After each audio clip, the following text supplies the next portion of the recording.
कभी आपके साथ ऐसा हुआ है कि आप सही और गलत के बीच उलझे हों? दिल कुछ कह रहा हो और दिमाग कुछ और ही रास्ता दिखा रहा हो। आपको लगे कि अगर आपने सही निर्णय लिया तो अपने ही लोग नाराज हो जाएंगे। आप अपने रिश्तों को बचाना चाहते हो, लेकिन अंतरात्मा कहे कि अब सच के साथ खड़े हो जाओ।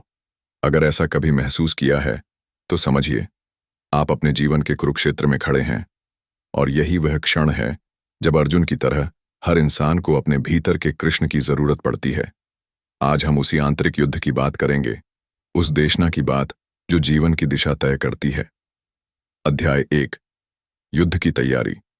लेकिन किससे ओशो इस पहले अध्याय में हमें सीधा कुरुक्षेत्र के मैदान में नहीं ले जाते, बल्कि पहले हमारी उस मानसिक स्थिति पर बात करते हैं जो अर्जुन जैसी ही है।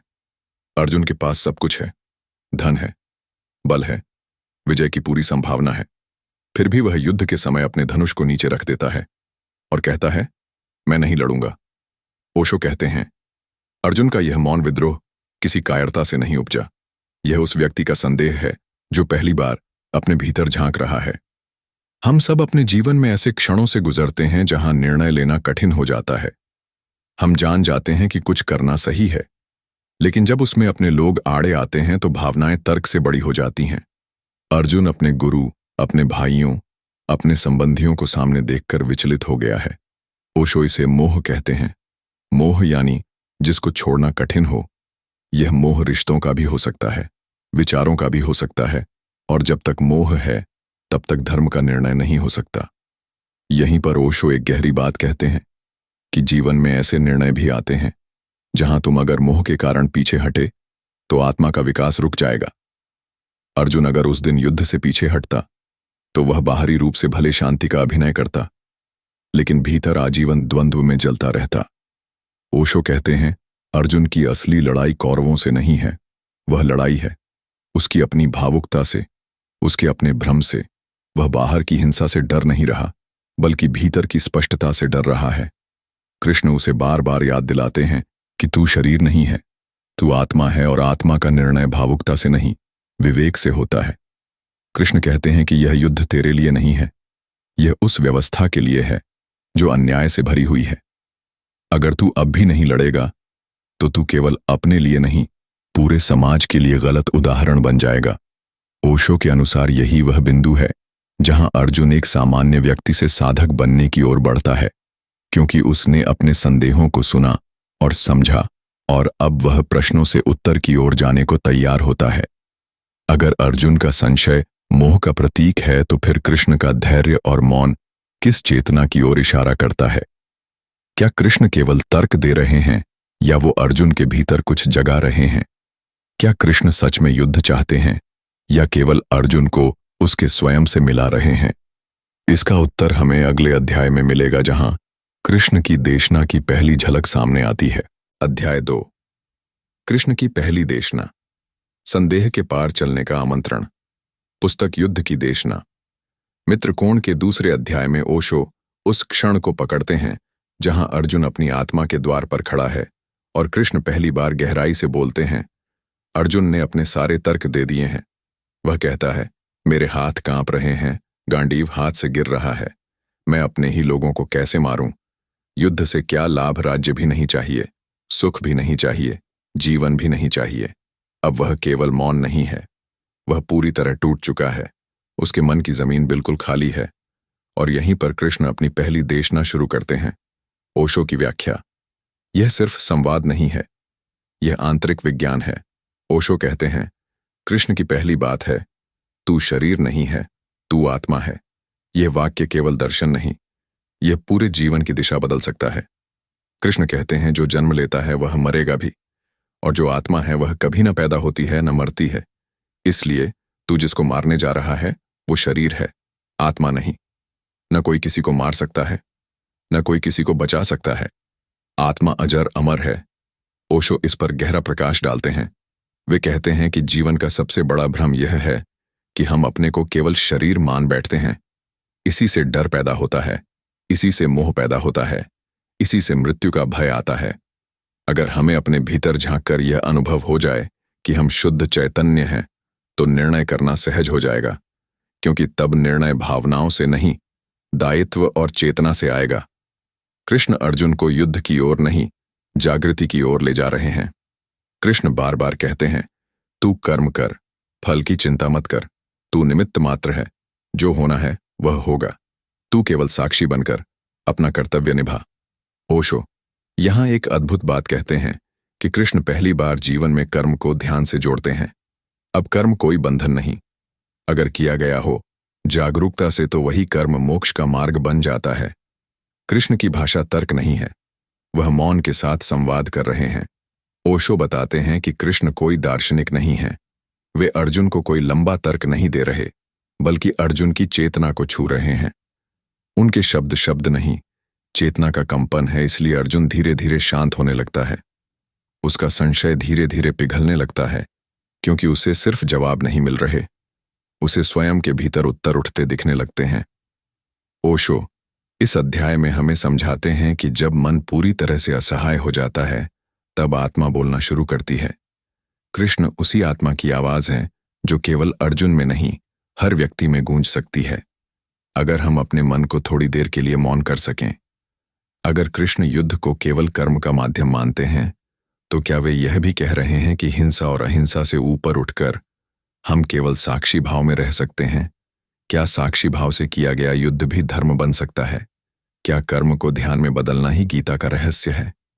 इस प्रश्न का उत्तर हमें तीसरे अध्याय में मिलेगा, जहां कृष्ण कर्म योग की गहराई में उतरते हैं और बताते हैं कि कर्म केवल क्रिया नहीं, बल्कि चेतना की परीक्षा भी है। अध्याय 3, कर्मयोग, क्रिया नहीं, चेतना का विज्ञान। ओशो की पुस्तक युद्ध की देशना, मित्र कोण का तीसरा अध्याय भगवद गीता के उस गूढ़ सूत्र को खोलता है जिसे कृष्ण कर्मयोग कहते हैं। अर्जुन अब थोड़ा शांत हुआ है, उसके भीतर अब इतना मौन आ चुका है कि वह सुन सके, और यही वह क्षण है जहां कृष्ण उसे कर्म के रहस्य में प्रवेश कराते हैं। कृष्ण का मूल सूत्र, कर्म कर और फल की इच्छा मत कर। ओशो इस सूत्र को केवल नैतिक शिक्षा नहीं मानते, बल्कि यह ध्यान का एक प्रयोग है। कृष्ण कहते हैं, कर्म करना तेरा अधिकार है, लेकिन फल पर कभी अधिकार मत कर। इसका अर्थ यह नहीं कि फल का त्याग कर दो, बल्कि इसका अर्थ यह है कि जब तुम फल की इच्छा में बंध जाते हो, तब तुम वर्तमान में नहीं होते, तब तुम ध्यान में नहीं होते। ओशो कहते हैं, जब कोई व्यक्ति बिना फल की चिंता किए पूरे होश और जागरूकता से कार्य करता है, तब वह कर्म उसे बंधन नहीं देता, बल्कि उसे मुक्त करता है। कर्म के 3 स्तर। ओशो की दृष्टि से ओशो कर्म को 3 हिस्सों में बांटते हैं। 1. अवचेतन कर्म। यह वह कर्म है जो आदतों से होता है, जैसे क्रोध करना, गाली देना, प्रतिस्पर्धा करना। इसमें व्यक्ति सजग नहीं होता, यह जीवन को उलझाता है। 2. सजग कर्म। जब व्यक्ति जानता है कि वह क्या कर रहा है और क्यों कर रहा है, उसमें ध्यान की झलक आनी शुरू हो जाती है। 3. साक्षी भाव से किया गया कर्म। यह वह कर्म है जो भीतर पूर्ण मौन और जागरूकता के साथ होता है। इसमें अहंकार नहीं होता, कर्ता भी नहीं होता, केवल होना होता है। कृष्ण अर्जुन को इसी तीसरे स्तर पर ले जाना चाहते हैं। ध्यान और कर्म का मिलन ही कर्मयोग है। ओशो इसे कर्म और ध्यान का विवाह कहते हैं। जिस कर्म में ध्यान जुड़ जाए वह पूजा बन जाता है, जिस कर्म में साक्षी भाव आ जाए वह तप बन जाता है, और ऐसा कर्म व्यक्ति को मोक्ष की ओर ले जाता है, न कि नए बंधनों की ओर। अर्जुन को संदेश, युद्ध कर, लेकिन भीतर मौन रह। कृष्ण अर्जुन से कहते हैं कि तू युद्ध कर, तेरा धर्म यही है, लेकिन भीतर से तू शांत रह। तू न घृणा कर, न क्रोध, न मोह, तू केवल साक्षी बन और कर्म कर।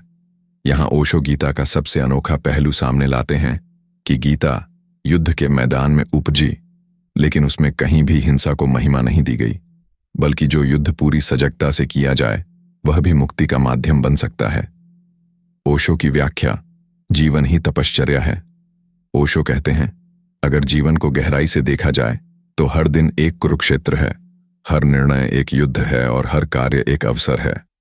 ध्यान का अगर तुम फल की चिंता छोड़कर पूरा कार्य चेतना के साथ करो तो यही जीवन साधना बन जाता है। कर्म करना अनिवार्य है, लेकिन कैसे किया जाए यह चुनाव हमारे हाथ में है। हम या तो बंधेंगे या मुक्त होंगे। यह इस पर निर्भर करता है कि हमने कर्म को यांत्रिक रूप से किया या सजग होकर। कृष्ण यही कहते हैं, जीवन को एक योग बना दो, एक प्रयोग बना दो। फिर हर कर्म तुम्हें स्वयं से जोड़ देगा।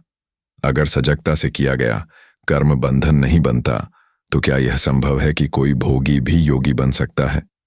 क्या सांसारिक जीवन जीते हुए भी आत्मा की खोज हो सकती है? क्या संन्यास त्याग में है या सजगता में? इस प्रश्न का उत्तर हमें अगले अध्याय में मिलेगा, जहां कृष्ण और अर्जुन की बातचीत संन्यास और गृहस्थ जीवन के बीच के गहरे द्वंद्व को उजागर करती है। अध्याय 4, संन्यास या कर्म, मुक्ति किस राह से? ओशो की पुस्तक युद्ध की देशना, मित्रकोण का चौथा अध्याय एक बहुत ही महत्वपूर्ण प्रश्न को उठाता है। वह प्रश्न जिसे हर साधक कभी न कभी अनुभव करता है।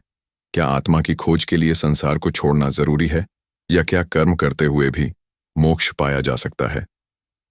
अर्जुन अभी भी पूरी तरह शांत नहीं हुआ है।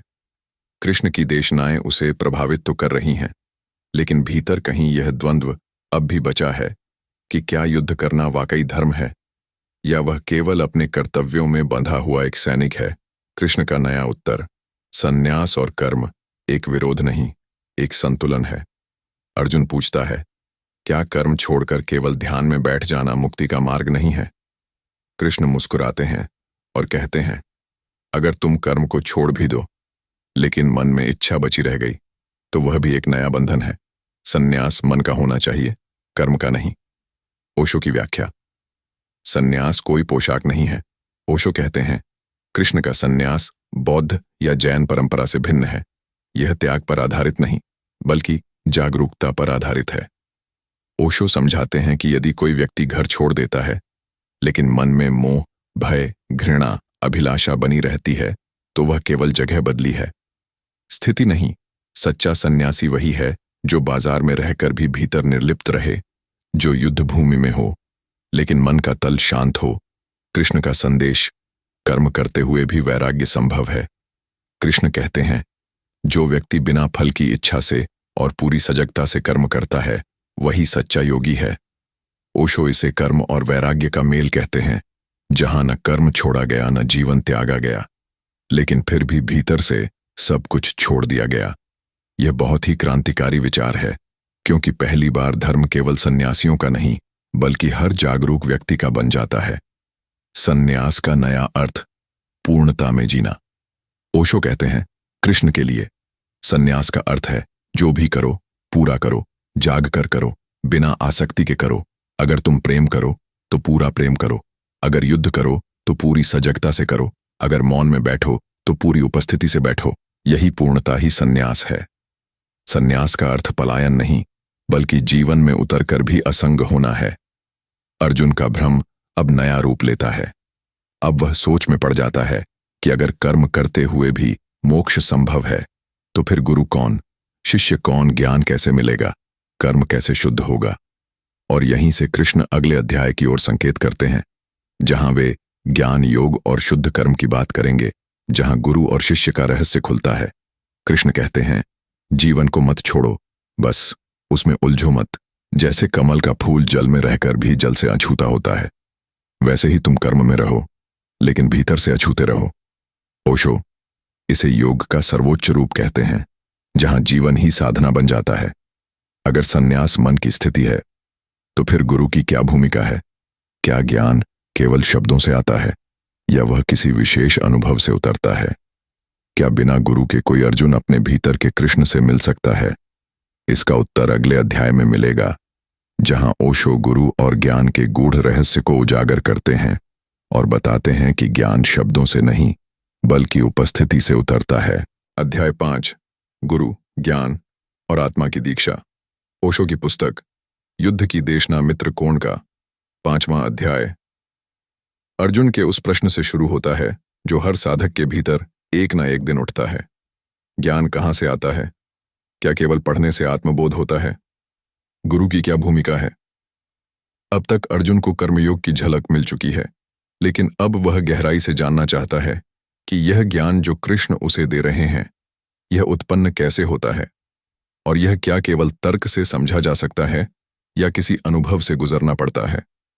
कृष्ण का उत्तर, गुरु से मिलो, प्रश्न करो, विनम्रता लाओ। कृष्ण कहते हैं, तत्विद्य प्रणिपातेन परिप्रश्नेन सेवया उपदेक्ष्यन्ति ते ज्ञानम ज्ञानिनस्तत्वदर्शिनः।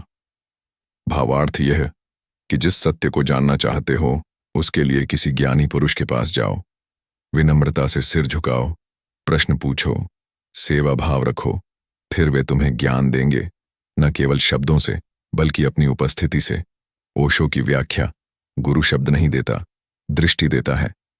ओशो इस श्लोक को बहुत गहराई से खोलते हैं। वह कहते हैं, गुरु वह नहीं जो तुम्हें जानकारी दे, गुरु वह है जो तुम्हारे भीतर की दृष्टि को जागृत कर दे। गुरु कोई नया बोझ नहीं देता बल्कि पुराने बोझ उतार देता है। गुरु कोई मार्ग नहीं बनाता, वह तुम्हें तुम्हारे ही भीतर का मार्ग दिखाता है। ओशो कहते हैं, ज्ञान पुस्तकों से नहीं आता, वह आता है सन्निधि से। गुरु के पास बैठना ही ध्यान की पहली दीक्षा है। ज्ञान कब उतरता है? ओशो के अनुसार ज्ञान तब उतरता है जब मन बिल्कुल शांत हो जाता है, जब शिष्य यह समझ लेता है कि वह जानता नहीं और जानने की प्यास में पूर्णतः खाली है। कृष्ण अर्जुन को यही खालीपन दे रहे हैं, उसे हर मोह से मुक्त कर रहे हैं, हर तर्क को पिघला रहे हैं, हर भ्रम को जला रहे हैं, ताकि अर्जुन तैयार हो उस सत्य को देखने के लिए जो शब्दों से परे है, ज्ञान का परिणाम। भय का अंत कृष्ण कहते हैं। जब तुम्हें आत्मा का साक्षात्कार हो जाता है तो फिर इस संसार में कुछ भी तुम्हें विचलित नहीं कर सकता। तब मृत्यु का भय मिट जाता है, अहंकार गल जाता है, तब न कुछ खोने को बचता है न पाने को। ओशो कहते हैं, यह ज्ञान कुछ जोड़ता नहीं बल्कि धीरे धीरे सब हटा देता है, और जब सब हट जाए तो जो शुद्ध बचता है वही आत्मा है। अर्जुन का मौन, शिष्य का जागना। अब अर्जुन कम बोलता है और ज्यादा सुनने लगता है। यह पहली बार है जब उसका अहंकार पूरी तरह से पिघल चुका है। अब वह केवल शिष्य नहीं, अब वह अनुभव के लिए खुला एक पात्र है। कृष्ण उसे अब तैयार मानते हैं एक और गहरे सत्य के लिए, वह सत्य जिसे जानने के बाद न कोई प्रश्न बचता है न कोई भ्रम। अध्याय का सार: गुरु की उपस्थिति, ज्ञान की ऊर्जा और शिष्य की विनम्रता। इन तीनों से ही आत्मबोध की प्रक्रिया शुरू होती है। ओशो कहते हैं, ज्ञान कोई संकल्प नहीं है, कोई पढ़ाई नहीं है, यह एक दीक्षा है जो मौन में घटती है, जहां शिष्य को केवल एक बात करनी होती है, पूरे होश से सुनना। अध्याय का समापन प्रश्न के साथ: अगर गुरु की उपस्थिति ही ज्ञान का माध्यम है तो क्या कोई क्षण ऐसा भी आता है जब स्वयं कृष्ण शिष्य को स्वयं का ही दर्शन करा देते हैं? क्या अर्जुन उस परम सत्य के योग्य हो चुका है जिसे केवल अनुभव से देखा जा सकता है? परम रूप, इस रहस्य का पट अगला अध्याय खोलेगा, जहां कृष्ण अर्जुन को वह दिखाते हैं जो आंखों से नहीं बल्कि आत्मा से ही देखा जा सकता है। अध्याय 6: ध्यान योग, युद्ध भूमि में समाधि की कला। ओशो की पुस्तक युद्ध की देशना, मित्र कोण का छठा अध्याय एक अभूतपूर्व मोड़ पर आता है। अब तक अर्जुन ने कर्म योग सीखा, संन्यास का नया अर्थ जाना और गुरु की उपस्थिति से ज्ञान का स्पर्श पाया। लेकिन अब कृष्ण उसे उस राह पर ले जा रहे हैं जो व्यक्ति को सीधे अपने केंद्र से जोड़ती है, ध्यान की राह। यह अध्याय ध्यान योग पर केंद्रित है, लेकिन यह कोई साधारण ध्यान नहीं। यह युद्ध भूमि में अर्जुन को दी जा रही समाधि की कला है, जहां बाहर अस्त्र चल रहे हैं और भीतर मौन उतर रहा है। ध्यान, न भागना न पकड़ना। कृष्ण कहते हैं, योगी वह है जो न कर्म छोड़ता है न उससे बंधता है, जो एकांत में बैठकर अपने मन को वश में करता है। ओशो समझाते हैं, ध्यान का अर्थ है ना तो संसार से भागना, ना ही संसार में उलझना, बल्कि ठीक बीच में खड़े होकर बिना किसी आकर्षण या विकर्षण के मात्र देखना। ध्यान कोई क्रिया नहीं, ध्यान एक स्थिति है जहां तुम अपने विचारों को रोकते नहीं, बस उन्हें पहचानते हो, देखते हो और पार हो जाते हो। कृष्ण की दृष्टि में सच्चा योगी कौन है? कृष्ण कहते हैं, योगी वह है जो समदर्शी है, जो शत्रु और मित्र में भेद नहीं करता, जो सम्मान और अपमान में सम है। ओशो इसे साक्षी भाव का विस्तार कहते हैं। ध्यान केवल आंख बंद कर बैठने की विधि नहीं है, बल्कि जीवन की हर स्थिति में तटस्थ रहने की कला है। जब भीतर कोई घटना तुम्हें नहीं हिलाती, जब तुम पूरी तरह सजग होकर हर अनुभव को बस अनुभव की तरह देख पाते हो, तब तुम योगी हो। ध्यान का अभ्यास कैसे करें? कृष्ण अर्जुन से कहते हैं, ध्यान के लिए जरूरी है एकांत, संयम, नियमितता, आहार और व्यवहार में संतुलन और सबसे जरूरी अभ्यास और वैराग्य। ओशो कहते हैं, ध्यान को साधना नहीं, जीने का तरीका बनाओ, तब तुम हर कार्य में ध्यान ला सकते हो। चलते हुए, खाते हुए, सोते हुए, युद्ध करते हुए। ध्यान में गिरना नहीं, ध्यान में ठहरना सीखो। ओशो विशेष रूप से इस बात पर जोर देते हैं कि ध्यान कोई उपलब्धि नहीं, बल्कि स्मरण की पुनरावृत्ति है। हर बार जब मन भटके तो बस खुद को याद दिलाओ कि तुम देखने वाले हो, विचार नहीं। जैसे जैसे अभ्यास बढ़ता है, एक दिन ऐसा आता है जब देखने वाला विचारों से मुक्त हो जाता है, तब ध्यान नहीं रहता, तब ध्यान ही हो जाता है। ध्यान से अर्जुन को क्या मिलेगा? कृष्ण कहते हैं, जब तुम ध्यान से भर जाओगे, तब तुम्हारे भीतर जो आनंद उपजेगा वह इंद्रियों से परे होगा, जो न दुख से मिटेगा न सुख से बढ़ेगा। वह स्थायी होगा, वह आत्मा का अनुभव होगा। ओशो इसे भीतर की अमृत वर्षा कहते हैं, जहां व्यक्ति को पहली बार पता चलता है कि सत्य कहीं बाहर नहीं, वह तो सदा भीतर था। बस हम ही बाहरी शोर में डूबे रहे। ध्यान योग वह माध्यम है जिससे अर्जुन को कृष्ण कर्म और संन्यास के द्वंद्व से निकालकर उस अनुभव तक ले जा रहे हैं, जहां शांति है, जहां आनंद है, जहां कुछ जानना बाकी नहीं रहता। ध्यान ना तो भागना है, ना कोई साधना है, यह हर पल में जागने की विद्या है। ओशो कहते हैं, ध्यान कोई पथ नहीं, ध्यान स्वयं मंजिल है। अगर ध्यान से अर्जुन युद्धभूमि में भी शांति को पा सकता है, तो क्या वह अब उस रहस्य को देखने के योग्य हो चुका है जिसे स्वयं कृष्ण अभी तक छुपा कर रखे थे? क्या कृष्ण अब अर्जुन को वह विराट दर्शन देंगे जो मनुष्य की आंखों से नहीं, बल्कि आत्मा से ही देखा जा सकता है? यह रहस्य अगला अध्याय खोलेगा, जहां पहली बार एक शिष्य को स्वयं ब्रह्म का साक्षात्कार होने वाला है। अध्याय 7, परम रहस्य का आरंभ। ध्येय क्या है? जानने वाला कौन है? ओशो की पुस्तक युद्ध की देशना, मित्र कोण का 7वां अध्याय अब उस बिंदु पर पहुंचता है जहां आत्मा के साक्षात्कार की जमीन पूरी तरह तैयार हो चुकी है। अब अर्जुन केवल प्रश्न पूछने वाला नहीं रहा, अब वह भीतर से जानने को तैयार है। अब उसकी जिज्ञासा में केवल तर्क नहीं, अब उसकी आंखों में समर्पण है। इस अध्याय में कृष्ण अर्जुन को एक बिल्कुल नए स्तर पर ले जाते हैं। अब विषय है परम ज्ञान, वह ज्ञान जिसे जान लेने के बाद कुछ शेष नहीं रह जाता। वह ज्ञान जो न केवल मृत्यु के भय को मिटा देता है, बल्कि स्वयं को ब्रह्म से एक कर देता है। कृष्ण कहते हैं, अब मैं तुझे वह ज्ञान दूंगा जो साक्षात है।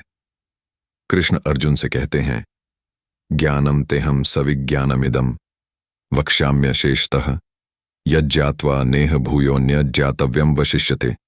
भावार्थ, अब मैं तुझे वह ज्ञान दूंगा जिसमें विज्ञान भी होगा, अनुभव की कसौटी पर खरा, और जिसे जान लेने के बाद इस जीवन में कुछ भी जानना बाकी नहीं रहेगा।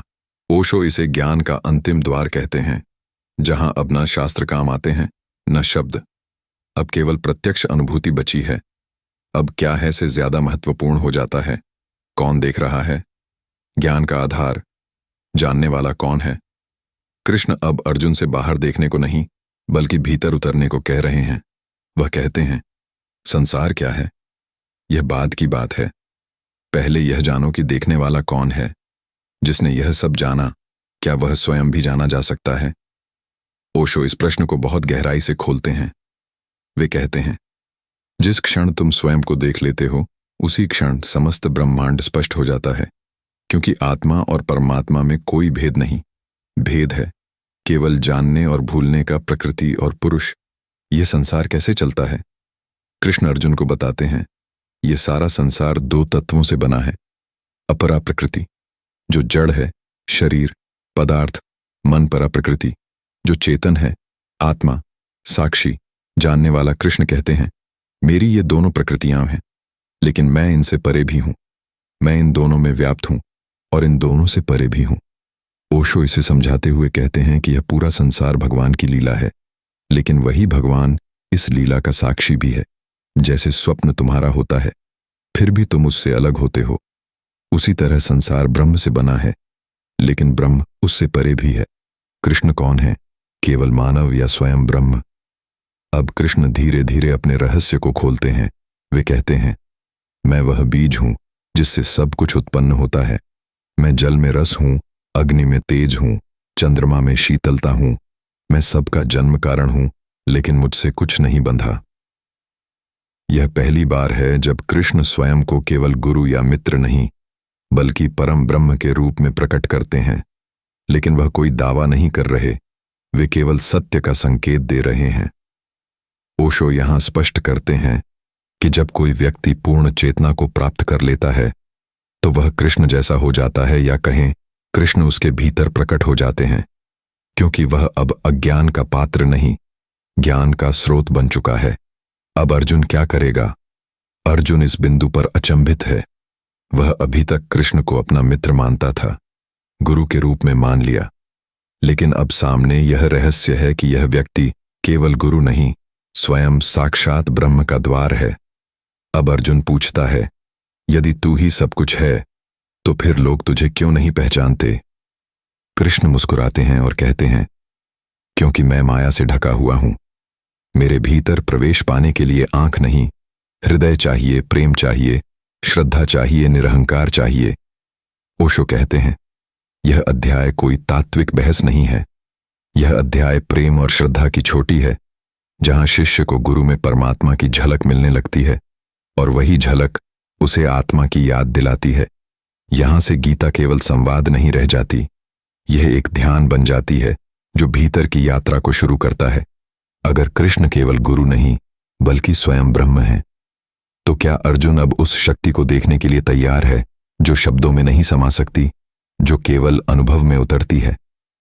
क्या कृष्ण अब अर्जुन को देंगे वह विराट रूप जिसे देखने के लिए स्वयं दृष्टि भी दिव्य चाहिए? इस अलौकिक रहस्य का उद्घाटन होगा अगले अध्याय में, जहां ईश्वर स्वयं को प्रकट करता है संपूर्णता में। अध्याय 8, मृत्यु के पार का विज्ञान। देह मिटती है, आत्मा नहीं। ओशो की पुस्तक युद्ध की देशना मित्र कौन का 8वां अध्याय एक ऐसे विषय पर केंद्रित है जो हर मनुष्य को भीतर से कंपा देता है। मृत्यु। अब तक अर्जुन को कर्म, ध्यान, ज्ञान और गुरु का बोध मिल चुका है। अब उसका सवाल स्पष्ट है, मरने के बाद क्या होता है? क्या आत्मा का कोई भविष्य है? मरण क्षण में क्या याद रखने से मोक्ष संभव है? कृष्ण इस अध्याय में अर्जुन को केवल मृत्यु की नहीं बल्कि मृत्यु के पार चेतना के प्रवाह की समझ देते हैं। कृष्ण का उत्तर, मृत्यु अंत नहीं, एक यात्रा है। कृष्ण कहते हैं, अंतकाले च मामेव स्मरण मुक्त्वा कलेवरम या प्रयाति स मद्भावम याति नास्त्यत्र संशय। अर्थात जो मृत्यु के समय मुझे स्मरण करता है वह मुझ में ही विलीन हो जाता है। उसका पुनर्जन्म नहीं होता, उसकी गति मेरी गति हो जाती है। ओशो इस श्लोक को गहराई से खोलते हुए कहते हैं, मृत्यु कोई अलग घटना नहीं है, यह जीवन की सबसे चरम स्थिति है। जिस समय मनुष्य जिस चेतना में होता है वही उसकी आगामी यात्रा तय करती है। मरण समय की अंतिम स्मृति। यह क्या तय करती है? कृष्ण कहते हैं, जो जिस भाव से मरता है उसी भाव की दिशा में फिर जन्म लेता है।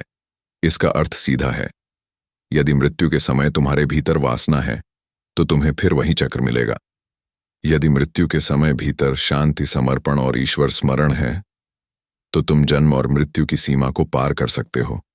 ओशो कहते हैं, जिसने जीवन भर सिर्फ इकट्ठा किया वह मृत्यु में केवल छीनने की छटपटाहट लेकर जाएगा, लेकिन जिसने जीवन को समर्पण और ध्यान में जिया वह मृत्यु को एक उत्सव की तरह पार करेगा। कृष्ण क्यों कहते हैं, मुझे स्मरण करो? कृष्ण यहां मैं शब्द को व्यक्तिगत नहीं रखते। वे कहते हैं, मुझे स्मरण करो, यानी सत्य को स्मरण करो, स्व को स्मरण करो, आत्मा को पहचानो। क्योंकि अंतिम क्षण में यदि मन सत्य से जुड़ गया तो वह चेतना ब्रह्म से विलीन हो जाएगी और वही मुक्ति है। ओशो कहते हैं, कृष्ण कोई नाम नहीं, कृष्ण एक प्रतीक है उस पूर्णता के, उस चेतना के, जिसे यदि मृत्यु से पहले एक बार भी पूरी गहराई से स्मरण कर लिया जाए तो मृत्यु केवल देह की होगी, आत्मा मुक्त हो जाएगी। क्या मृत्यु से डर खत्म हो सकता है? ओशो कहते हैं, मृत्यु से डरने का कारण है कि हमने कभी उससे आंख मिलाकर देखा ही नहीं। हमने मृत्यु को विचारों में दबाया है, लेकिन जिसने मृत्यु को समझ लिया उसके लिए जीवन पहली बार मूल्यवान हो जाता है। जब तुम्हें पता चल जाए कि मृत्यु कोई दुर्घटना नहीं बल्कि चेतना की परीक्षा है, तब तुम हर दिन को एक अभ्यास की तरह जीने लगते हो। यह अध्याय सिखाता है, मुक्ति कोई संयोग नहीं, यह चेतना की तैयारी है जिसका अभ्यास हर दिन हर पल होना चाहिए। मृत्यु में क्या होगा यह तय होता है। आज तुम किस चेतना में जी रहे हो। अगर आज तुम जागे हो तो मृत्यु तुम्हारा बंधन नहीं, मुक्ति बन सकती है। अगर मृत्यु के समय ईश्वर का स्मरण मोक्ष का कारण बनता है तो क्या अर्जुन अब तैयार है वह दर्शन करने के लिए जो मृत्यु की सीमाओं के पार है? क्या अब कृष्ण उसे दिखाएंगे वह रूप जिसे देखकर जीवन, मृत्यु और सृष्टि सारी रहस्य की परतें खोल देती हैं? अगला अध्याय इसी रहस्य को उजागर करेगा। विराट रूप का वह दर्शन जहां ईश्वर पहली बार पूरे अस्तित्व में प्रकट होता है। तो मित्रों, हमने देखा कि गीता केवल युद्ध का संवाद नहीं है, यह चेतना का जागरण है। यह उन सवालों का उत्तर है जो हर जागरूक इंसान के भीतर उठते हैं। मैं कौन हूं? क्यों जन्मा हूं? मेरा धर्म क्या है? मृत्यु के पार क्या है? ईश्वर कैसा है और क्या मैं उससे मिल सकता हूं? ओशो के वचनों में यह ग्रंथ केवल अर्जुन के लिए नहीं, हम सब के लिए है। हर वह व्यक्ति जो जीवन के द्वंद्व में खड़ा है और उत्तर चाहता है, उसके भीतर भी एक अर्जुन है और उसके जीवन में भी एक कृष्ण आएगा अगर वह सच में खोजे। अगर इस वीडियो ने आपके भीतर कुछ हलचल जगाई, अगर इन विचारों ने आपके सोचने का तरीका बदल दिया, तो इस ज्ञान को यहीं मत रुकने दीजिए। वीडियो को लाइक करें, कमेंट करें और शेयर जरूर करें। आपका एक शेयर किसी और के जीवन की दिशा बदल सकता है।